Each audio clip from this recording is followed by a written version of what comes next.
in the days of old, when stories were told and those gypsy pipers played.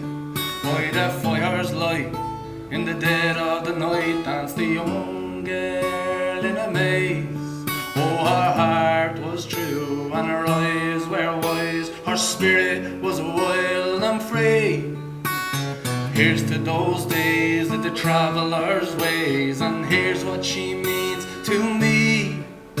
Her name was Sarah Doran, and the traveller girl was she.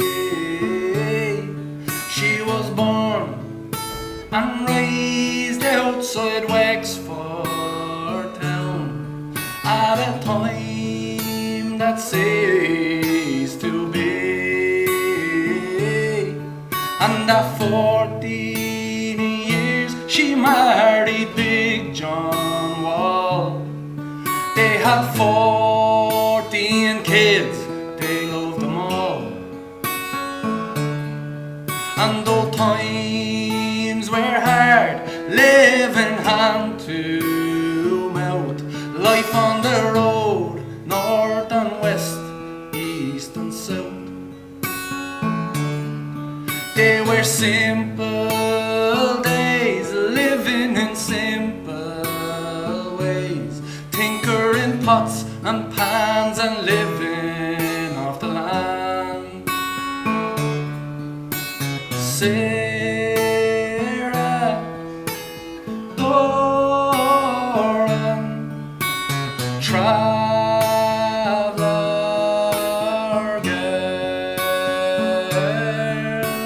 Sarah Doran, traveller girl.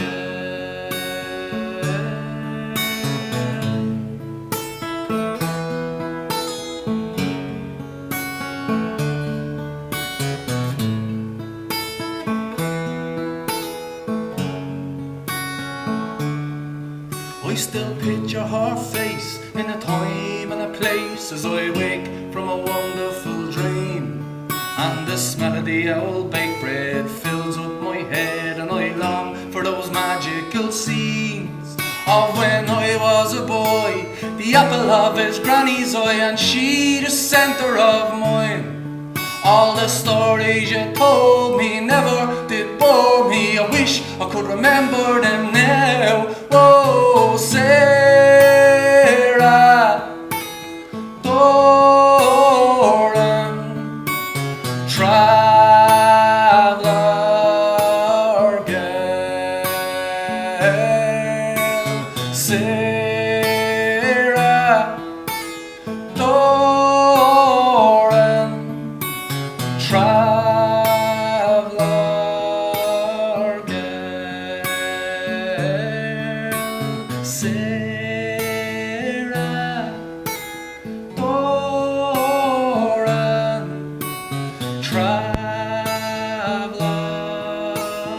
girl.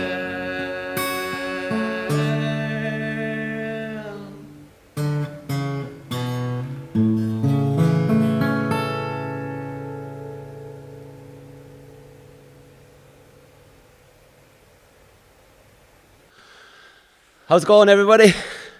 Cuppa Tea TV back on the stage in Glór in Ennis, and absolutely delighted to say I'm here with Steo Wall. Demo or Rook. Steo, how are you, brother? All good, man. All Good stuff, man. Good Thanks stuff. for having me. No problem at all. More than welcome. Yeah. We've known each other now for 3 years. Yeah.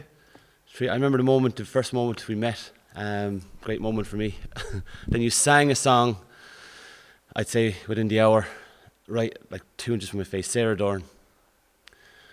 What's the history of that song? The long history or the short history? Your story, man. You go for it. Yeah, well, no, the history of it is that it's a song about my grandmother. And my grandmother was a traveller lady, you know, and she her and my granddad used to travel around Ireland and maybe England sometimes as well, I think. And they had 14 kids, and you know, it was like life on the road. And they settled then in Foxrock in County Dublin, in a real posh part of Dublin. They bought like some land, but my grandmother's uncles would be Johnny and Felix Doran, the uilleann pipers, very famous, like uilleann pipers that influenced like a lot of the Irish trad world and music world, I suppose. And so I used to live with my granny, like when my granddad passed away in 86 or 7, and I went to live with my granny probably around 1990, when I was very young. And she had a lot of grandchildren, you know, but I was her favourite. She'd be like, because she like serious. There's nearly 100 grandchildren, I think. Wow. Big family, like, Wow. you know, and all the families had big families, and so she'd get you presents and all. She'd be like, no, don't tell anyone else I got you that. And I'd be going, I won't, I swear to God. And then I go home and be like, Nanny got me a present. But The legendary Sarah Doran, huh? yeah. Yeah. And so, like, when she passed away, I was young and all, and it took me a long time to be able to write that song. Mighty. And then it nearly didn't make the album. That's another long. So I've heard, yeah. But thankfully it did. Yeah. So man, that was our first meeting. Really, Yeah. was you sang that song and blown away by it. I was actually in tears, and it's up there on the interwebs. I remember that, yeah. It's a great moment. On the YouTubicals. On YouTube. But anyway, before that, man, what was the starting point for you in terms of like holding the guitar and playing songs? Yeah, I think the starting point was like years ago when I was a teenager, maybe. My uncle like bought me a guitar, and I used to sit down in his gaff for hours learning like Simon and Garfunkel songs, and just learning some basic chords. And that was my introduction to music, to playing music. And then obviously, like, I fell out of love with it and fell in love with chasing girls and drinking beer and all that kind of crack. So I didn't do it for a long time. And then when we moved down here in 2012, Jessie was away all the time. Like, she was at the writing a show, and it was touring all over Ireland and stuff. So I was like at home a lot with quiet time and a lot of time to think. And so I just picked it back up and start playing and start like writing.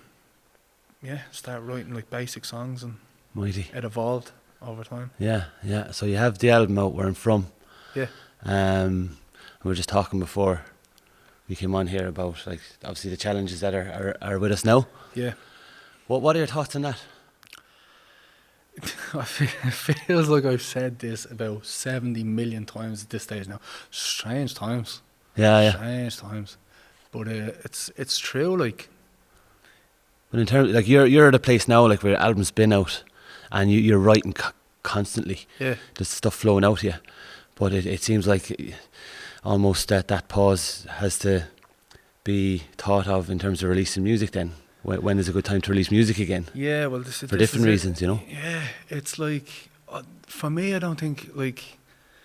Obviously, if you're with a big record company and you're signed and you're doing all these things, like everything's mapped out for you and you're told when to release and da. But like when you're an independent artist, there is no right or wrong. Like it's just like it's whenever you feel like it. Obviously, at the minute, no one's in radio stations. Everyone's at home, and it's slowly coming back to a bit of normality. Like it's heartbreaking stuff, you know. But like what we were saying, it's like.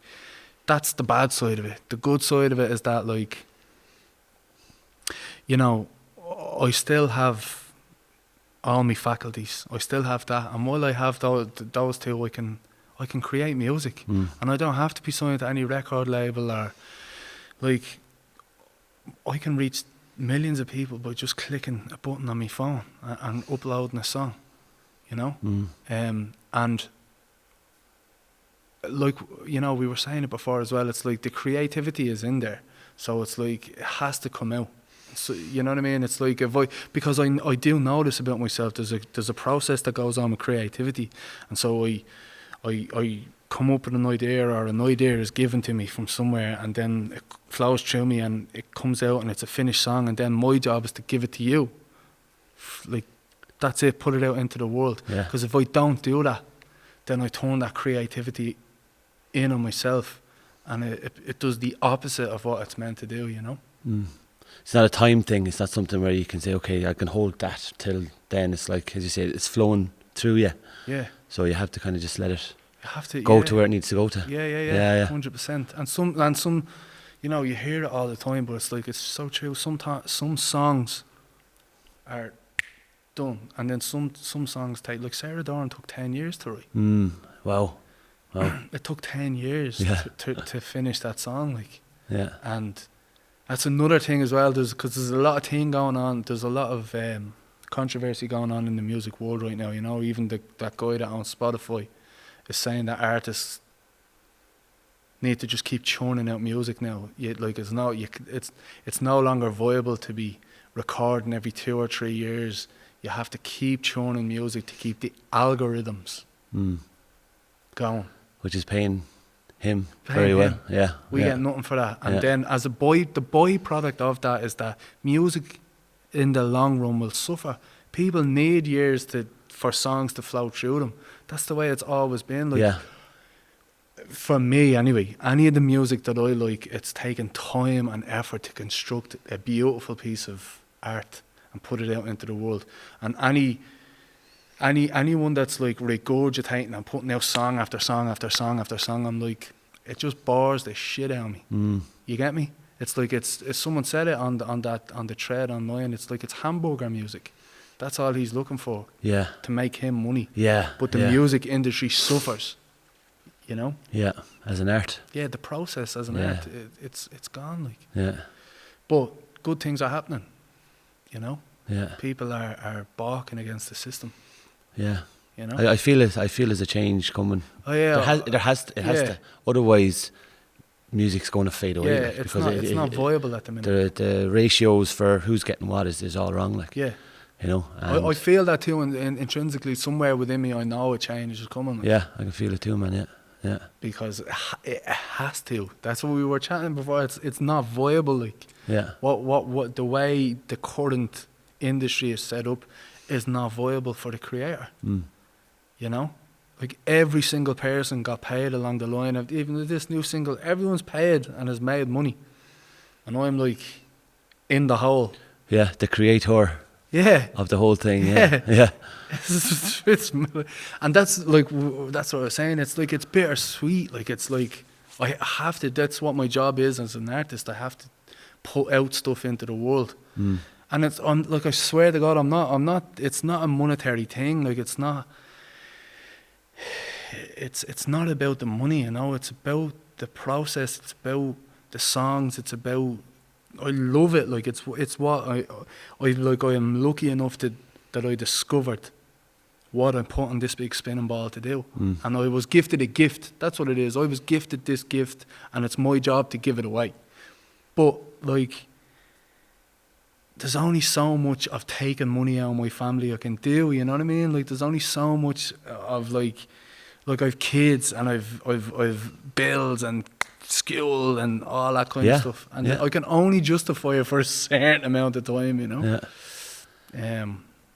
And that's not to say that I'm not gonna stop doing it. I'll never stop doing this. This is what I'll do, but professionally you need to get paid, man. The money needs to go to where it's support. It's a support. Like it's not even something to be shameful of or anything like that. Yeah, and that's what it is. Like I didn't say that outright. Yeah. I need to get paid because it's like it's a shame thing around musicians going, oh Jesus Christ. But there are other things in life that need to be taken care of, and there's time as well that goes along with that. So if you have to do something else to pay for something else, then it just takes away from the creativity, I think. The dream for me, Damo, is that like I do what I love. Like what I said, I do what I love. This is what I love to do. And I'm kind of getting all right, and I'm getting a little bit better at it as the years go by. So the dream would be is that you gather enough following or fan base or whatever it is that sustains you enough for me to keep doing what I do. Do you know what I'm saying? Do you know what I'm saying? Like I don't want to be like on a yacht with a harem of women around. Like it's not what I want out of life. All I want to do is just make this sustainable and viable. If I get that much, and as a byproduct of that, I'm able to provide for my family as well. You can throw me in the dirt, like I'm happy. Yeah. You know what I mean? Yeah, 100%, man. Yeah. Camille, you briefly talked about there your new single coming out. Yeah. That's what I really want to talk about now. Yep. It's kind of like a follow-on to Sarah Doran. Like that's the first song I heard you sing. Yep. Sarah Doran, so it's obviously an important one now. It's about your people. It's a follow-on to that as well. It goes deeper into your history. So tell us about My People. My People is about nearly 2 years ago, I think. I was asked to come and sing at a Traveller Pride Award ceremony by Michael Collins. He's the guy that played Blackie, in Glen Rome. Yeah. Just legend. And I was driving up the road, I was driving up to Dublin, and I was like, Traveller Pride Award. I was like, Traveller and Pride in the same sentence. You never hear those two words together, because the media portrays a negative stereotype that they perpetuate always in the media when it comes to travellers. Whether we like to admit it or not, that's a fact. But that's not what this song is about. That's not what I want to get into with this song. That's a side now. It's a sidebar. And so I was on the way up the road, and because like I'm a musician, so I was thinking musically of like all the travellers that have inspired me musically down through the years, and all the travellers that have contributed so much to Irish culture down through the years, and how there's not really a clear representation of that. You know what I mean? Like it's like we know, and it's like I'm not trying to start controversy, and I'm just saying like anyone who's anyone in music knows the contribution of travellers to Irish music. You get me? But Irish society as a whole don't know that, and that's what I want to do with this song. I want to shine a light, and it's a minuscule portion of the travelling people that have contributed to Irish culture. If I was to write a song on all the people, all the travelling people, I'd be here for 700 hours. The song would be it would never end. And so when I was writing this song, like what I was saying, I meditated on it. It was a process, and these are the people that barge their way in, the bards that barge their way into the song, you know what I mean? Spiritually or universally or wherever it comes from. And so that's what I wanted to do. I wanted to kind of shine a light on these. They're giants, like these are. I'm standing on the shoulders of giants with this song, and because everyone knows who Willie Clancy is. Everyone knows who Seamus Ennis is, and everyone knows, like, we've statues of Phil Lynott and Luke Kelly, and you know what I mean. And these are like, Luke Kelly's my favourite artist of all time. Like, he's just, for me, he's the GOAT.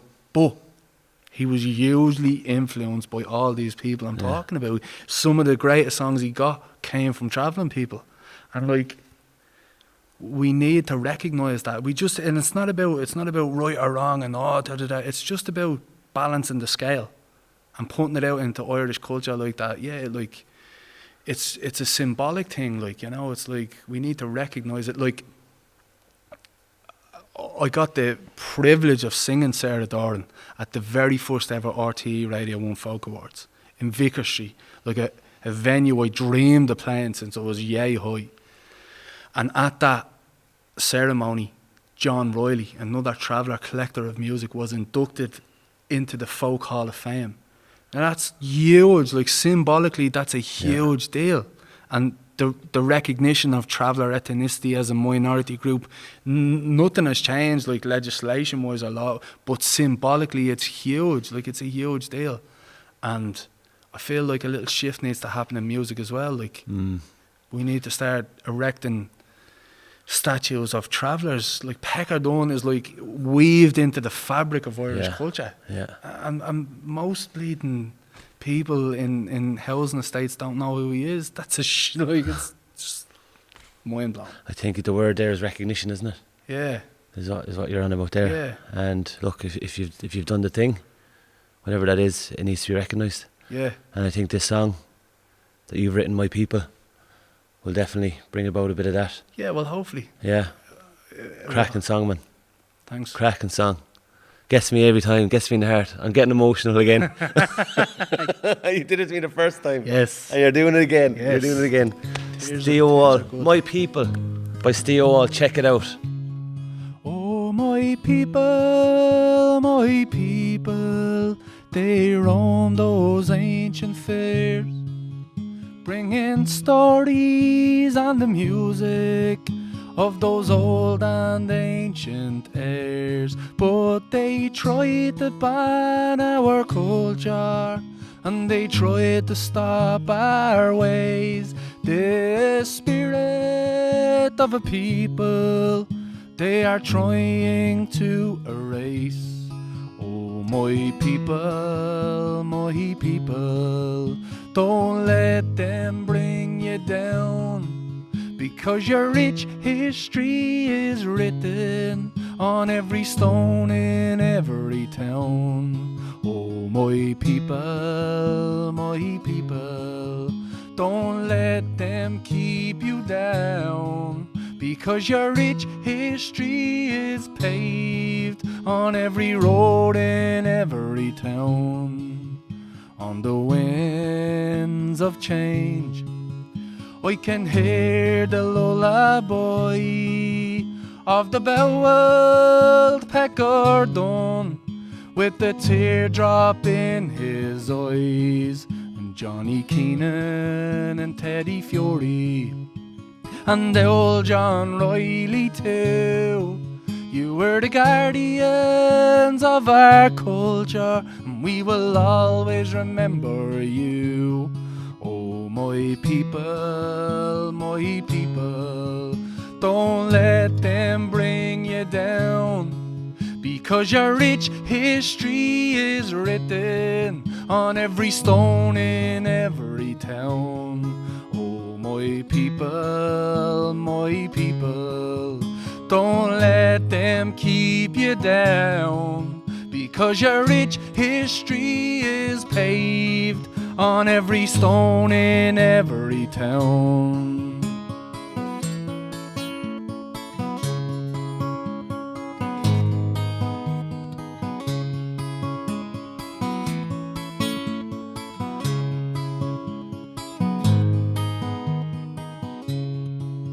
Maggie Barry with her banjo and those ancient Gaelic airs of the piper Pat Cash. He passed the flame down through the years to Johnny Doran and Felix, those gypsy piper kings. You inspire generations, and your names will forever sing. Oh, my people, don't let them bring you down, because your rich history is written on every stone in every town. Oh, my people,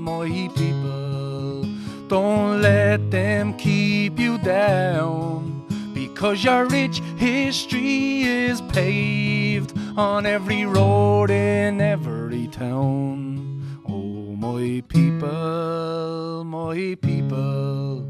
don't let them keep you down, because your rich history is written on every stone in every town.